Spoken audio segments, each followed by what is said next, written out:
A high school janitor, ridiculed daily for his kindness. A girl, broken by an invisible battle. Everyone laughed, until the day her billionaire father showed up in tears. This is a story about the power of compassion, and the moment the world finally saw the truth. Before we dive in, hit subscribe, smash that like button, and turn on notifications. Stories like this remind us that heroes don't always wear capes. Sometimes they carry mops. The girl who couldn't walk. The bell rang at Crestwood High, signaling in a third period, and the polished hallways flooded with students. Laughter, chatter, and the occasional shout filled the air as backpacks swung and sneakers squeaked against the freshly waxed floors. At the center of it all, moving slower than the rest, was Lila Carter.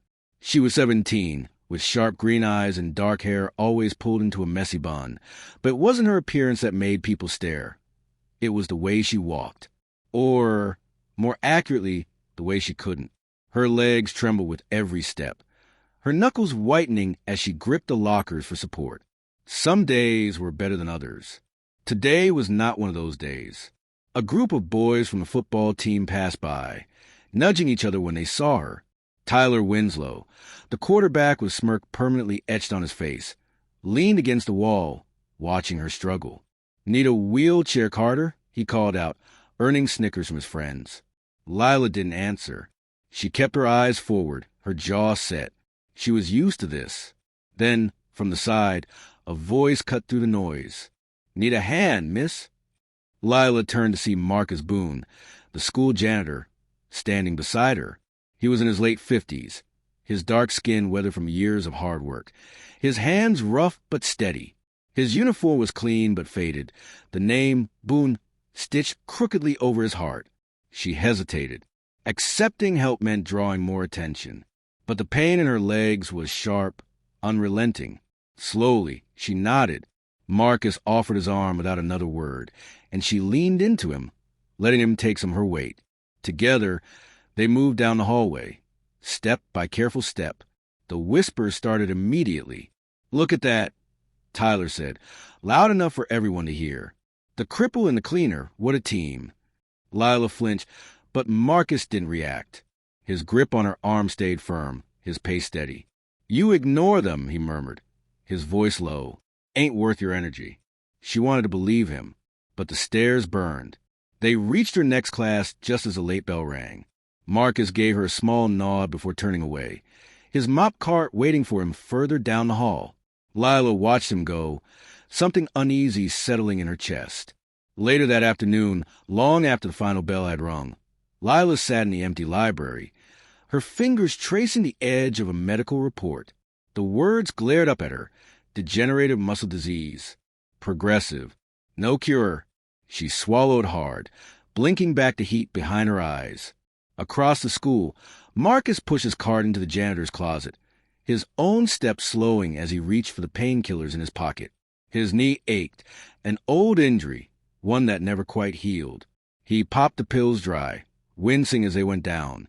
On the shelf beside him, tucked beneath a stack of cleaning supplies, was a folded newspaper. The headline, yellowed with age, read, "War hero turned homeless after saving unit." He didn't need to read it. He knew every word by heart. The next morning, Tyler and his friends found Marcus' cart unattended outside the gym. A wicked grin spread across Tyler's face as he grabbed a marker from his bag. By the time Marcus returned, his cart was covered in crude drawings and slurs. The boys lingered nearby, waiting for a reaction. Marcus said nothing. He simply wet a rag and began wiping it clean. But Lila saw, and for the first time in a long time, something inside her burned. "They don't know," she thought, watching Marcus work. "They don't know about either of us." And that was when she realized maybe it was time they did. The secret in the file: the library was silent, except for the occasional rustle of pages turning. Lila sat at a corner table, hidden behind a stack of medical journals, her fingers tracing the same sentence over and over: progressive muscle weakness, no known treatment.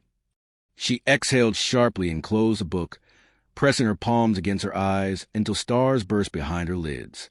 Across the room, the librarian, Miss Alvarez, glanced at her with that familiar mix of pity and discomfort. Lila hated that look. She shoved the books aside and reached for her backpack, wincing as the movement sent a sharp twinge through her legs. She needed air. The hallway was empty this late after school, the only sound the distant squeak of Marcus' mop bucket as he worked. She hesitated, then turned toward the noise.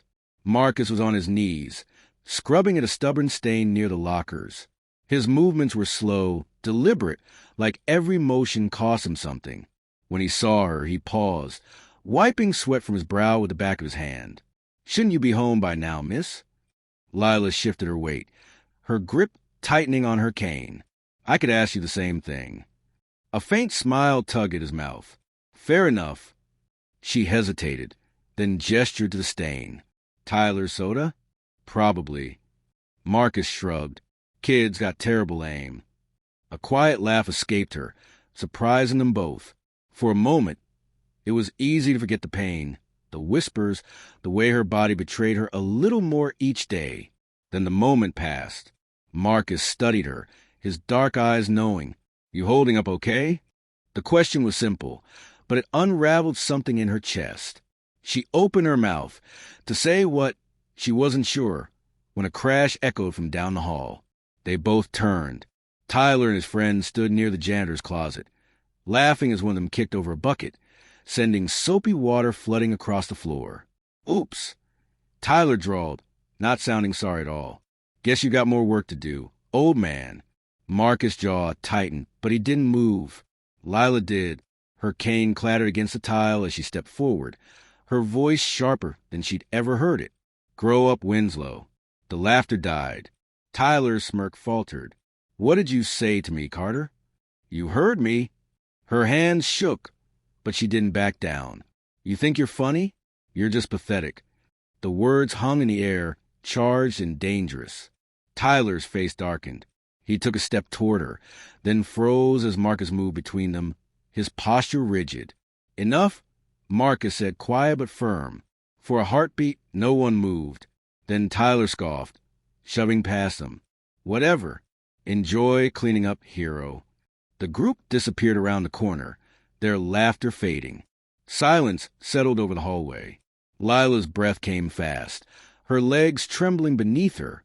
She didn't realize she was crying until Marcus handed her a clean rag from his pocket. "Here," he said gently, "for your hands." She looked down. Her nails had dug half-moons into her palms. They cleaned up the mess together, neither speaking. When they finished, Marcus hesitated, then reached into his cart. He pulled out a small, worn photograph and handed it to her. Lila frowned. The photo showed a younger Marcus in uniform, standing beside another soldier. They were smiling, arms slung over each other's shoulders. "Who's this?" she asked. "My brother," Marcus said softly. "Not by blood, but close enough." She studied the photo, then looked up. "Where is he now?" Marcus took the picture back, his thumb brushing the edge. "Gone." Something in his voice made her chest ache. She wanted to ask more, but the bell for evening detention rang. Cutting through the moment, Marcus straightened, his mask slipping back into place. "You should get home. Rest those legs." Lila nodded, but as she turned to leave, she caught sight of a folder tucked into his cart, one with the Crestwood High emblem stamped across it. Her name was on the label, her medical file. Her breath hitched. Had he read it? Before she could ask, Marcus followed her gaze. His expression shuddered. "Principal asked me to deliver that to the nurse's office," he said quickly. "I didn't open it." Lila believed him, but the sight of that folder, of her pain-reduced paperwork, made her stomach twist. She left without another word. That night, Marcus sat alone in his tiny apartment, the photo of his brother propped against a coffee can.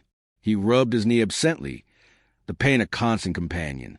On the table beside him, the newspaper clipping lay unfolded. The headline taunted him. "War hero turned homeless after saving unit." He'd been a sergeant once, a leader. Now, he was a man kids laughed at as they spilled soda on floors he'd just cleaned. His phone buzzed. A message from the VA hospital. Another appointment he couldn't afford to miss. Another reminder of what he'd lost. He sighed and reached for the remote, flipping on the news. and froze. A familiar face filled the screen. Daniel Carter, tech billionaire, giving a press conference about his latest charity initiative. Marcus' breath left him in a rush, because standing beside Daniel, smiling for the cameras, was the girl from a photograph, his brother's daughter. Lila. The remote slipped from his fingers. All this time, he'd had no idea. And now he understood why she'd been hiding her illness, why her file had been marked confidential, and why, when Tyler had stepped too close tonight, Marcus had felt the old fire in his veins, the one that said protect her, because Lila wasn't just another student. She was family, the billionaire's tears. The rain hammered against Crestwood High's windows the next morning, turning the glass into a blurry, distorted mirror. Lila sat in the front office, her fingers tapping nervously against her knee. The principal, Mrs. Greer, had called her in before first period. Something about addressing recent disruptions. Lila already knew what that meant. Tyler had complained. Again, she straightened her sweater, forcing her expression into something neutral. She wouldn't let them see how much it got to her. She wouldn't. The office door swung open, but it wasn't Mrs. Greer who walked in. It was her father.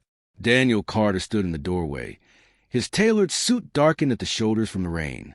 His usually composed face was tight with something Lila hadn't seen in years. Raw, unfiltered anger.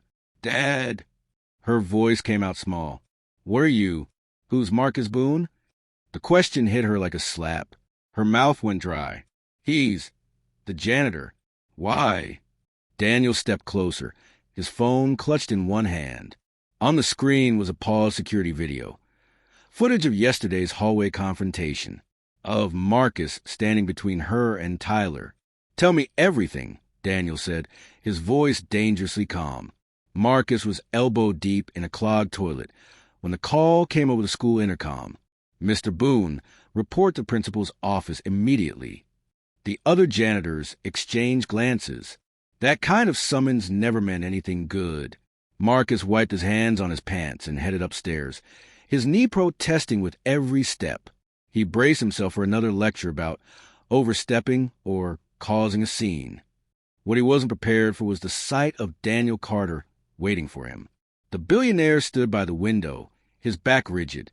When he turned, Marcus saw the exact moment recognition dawned, the sharp intake of breath, the way his hands trembled before clenching into fists.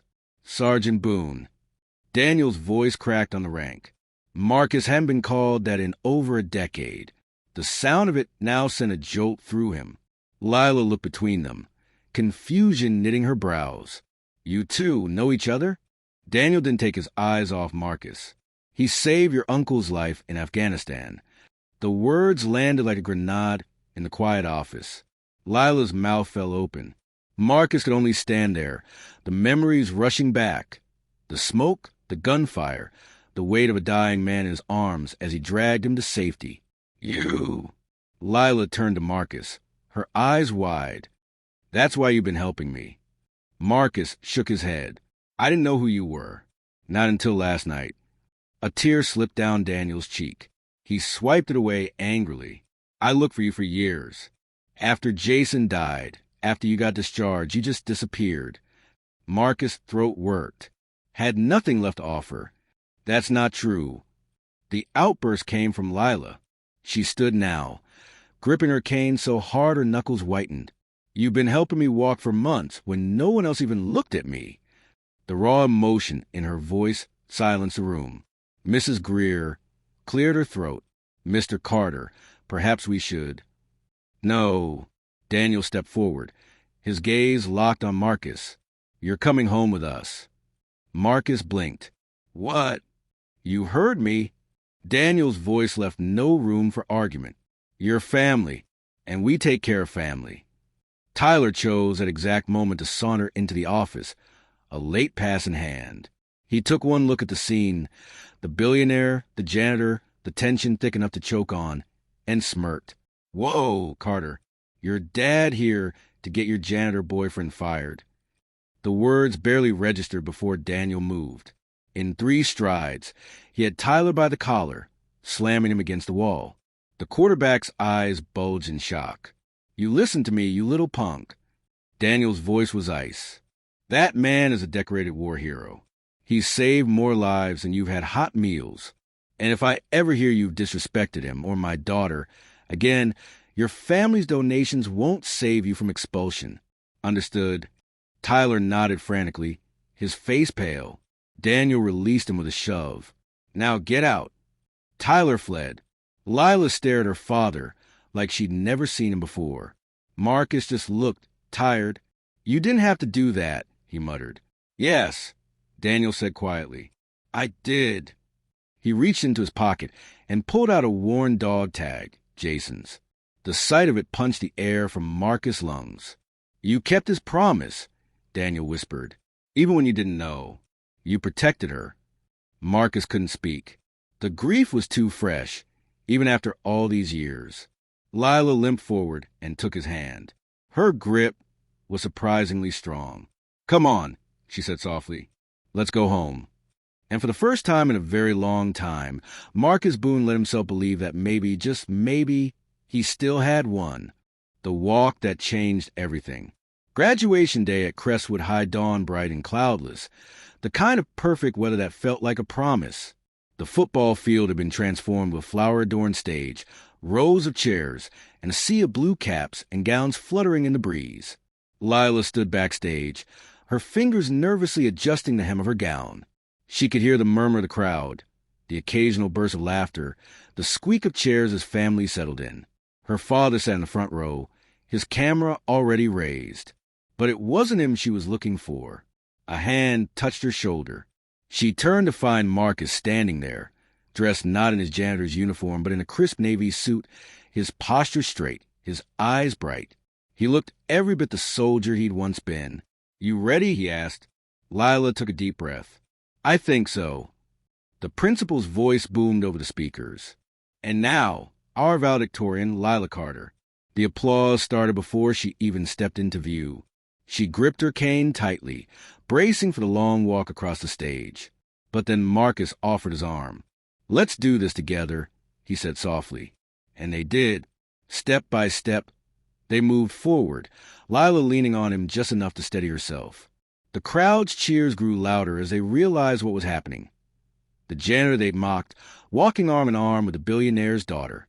When they reached the podium, Marcus started to step back, but Lila held on to his hand. She wasn't done yet. She turned to face the crowd, her voice clear and strong. Most of you know me as Daniel Carter's daughter. Some of you know me as the girl who couldn't walk down the hall without help. She paused, glancing at Marcus. But the truth is, we're all just one step away from needing someone. And we're all capable of being that someone for another person. She looked directly at Tyler, who sat slumped in his seat, avoiding her gaze. Marcus Boone taught me that real strength isn't about never falling. It's about having the courage to let someone help you back up.